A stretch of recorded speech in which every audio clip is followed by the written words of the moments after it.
Make sure you have a way to protect your plants or even take them inside. Our first frost of the year on a widespread basis inland is going to be ours as we go into Wednesday morning. I'm meteorologist Joe Martucci. Frost advisory in effect for the areas in blue on our Wednesday morning. The exceptions to that right along the immediate coast, as well as Cape May County. Although I do think if you're in Woodbine or Tuckahoe, you're going to be in a frost as well here. Now, this is just part of a nationwide trend. In fact, the deep south is colder than us in South Jersey as we go into Wednesday morning.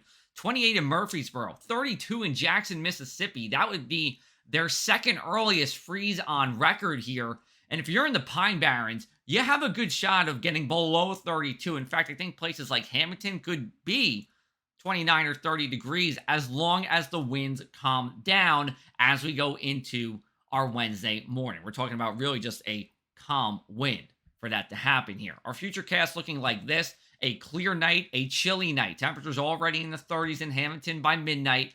And then we take a look at temperatures around sunrise. Could it be 34 in Hamilton? It could if we do have a little bit of a breeze blowing. If that breeze goes calm, we're going to be in the upper 20s here, and we'll be a couple degrees lower pretty much everywhere inland. But notice the shore staying milder in the 40s here. Some clouds do work in as we go into Wednesday afternoon, highs only in the 50s.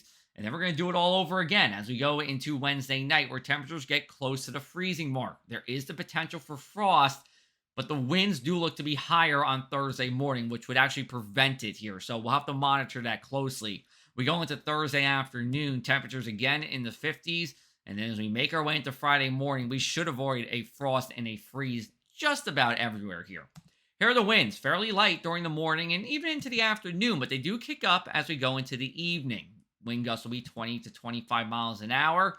This is Thursday at 4 a.m. here, still gusting 20 to 25. That's what I'm saying. I don't know if there necessarily be a frost on Thursday.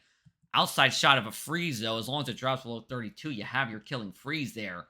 But then as we go into Thursday afternoon, winds coming out of the southwest. Not going to bring much warm air, though. It's just a function of this upper level low pressure system where you're under the influence of it. Any westerly wind typically is still a chilly wind. Low temperatures on Tuesday night. Mid 30s, around 32 degrees inland. Again, if the winds go calm, Hamilton's below 32, EHT could be below 32, Jackson could be below 32, and you have a freeze here. It's all about the wind here. Looking at your bus stop forecast inland on Wednesday, 37 for 7 a.m., 44 for 9 a.m. You'll want the winter jacket. Over at the shore, pretty much the same story here.